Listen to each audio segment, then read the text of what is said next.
Will BJ Hill play week 1? That's a good question. So, Wednesday, we got a little bit of an update from this situation. BJ Hill says, he's feeling better than ever. Let's go ahead and play this audio right here. BJ, with the path you're on, do you feel like you're ready to be full go by week 1? Well, that's the plan. Yeah, for sure. I'm feeling good each and every day. It's a process I got to go through. I'm excited to be back with the guys. Just running around with them, I love it. That gives me joy right there. Zach has said that he doesn't want to show too much on the defensive side of the ball in the preseason. How do you guys kind of find that balance between making sure you get enough quality reps, but also not showing the game plan? I feel like each and every day we play best offense in the league. So we get a lot of reps against them. And when it comes to preseason, we just got to do our job to the best of our ability, no matter what the play call it is. We just got to do our job, and that's what it comes down to.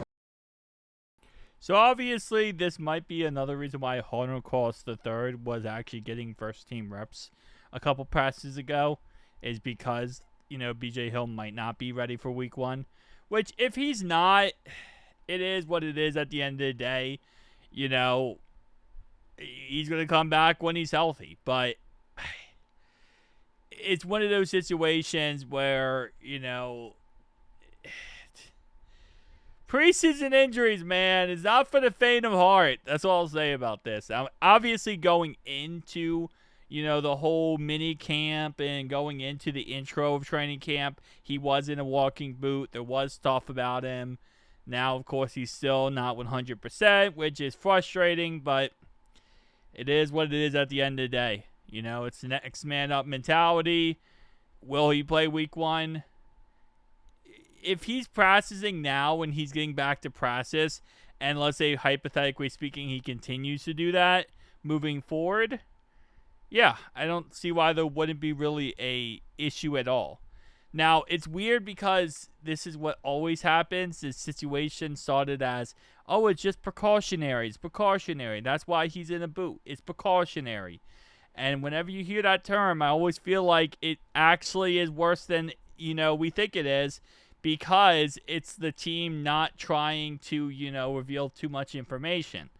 It ends up becoming more than just precautionary, and then it becomes a foot injury. So, again, he's still going to have to process all the processes until the rest of training camp. He's not going to play preseason. That's obvious, right?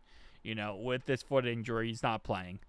Then you go into, week 1, and it's like, I could see them holding him out week 1. Just to, give him like an extra week to be 100% ready for week 2. Obviously, Brownies week 1's not an easy game. And running back-wise, who did they have? They had Judkins, but I think he got in trouble for something. I think he assaulted his girlfriend, I believe, multiple times. I believe with his mom or her mom in the car. Yeah, so not the greatest dude right there, by the way. Not the greatest dude. And that was actually proven he did that, so that's not even, an if. But other than that, who else they have? I don't think they have any other really that good running back-wise. So I'm not too scared of their running backs. I'm not scared, really, of Travis Etienne and Tank Bigsley of the Jacksonville Jaguars. So if, like, for example, we didn't have him on those 2 games, I wouldn't be too upset. It's weird because also the D-tackle group we are also very thin at. So it's... Yeah, no, I mean, listen, it is what it is. It's... Hopefully he's ready to go week 1. That's what I'll say. Because right now it looks like we might not play Shador. We might end up playing Joe Flacco if Shador is injured, depending on how severe his injury is. If we play Joe Flacco, we don't have to really worry about a mobile quarterback. Again, like I said, their running backs aren't really that scary in Cleveland. So, BJ Hill also is good in pass rushing department, but he's mainly for the run stuffing. So, if we're not playing like, a Nick Chubb type running back, which Cleveland got rid of, I'm not too upset by this whole situation. So, we'll see, though, the next couple processes, what he ends up doing. My guess is no matter what process he does, he'll probably be very limited.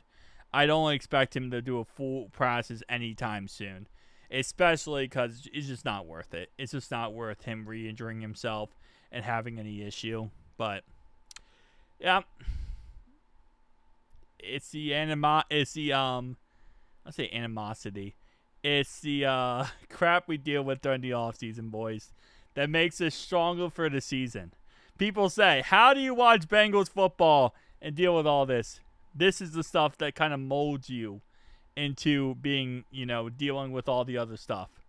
Because you go into a game, you go into a season, and you're like, okay, this guy's injured, Trey Hendrickson sitting out. Man, you just love it. You just love it. Nothing better. Tell me down below your thoughts and opinions. You guys, next one.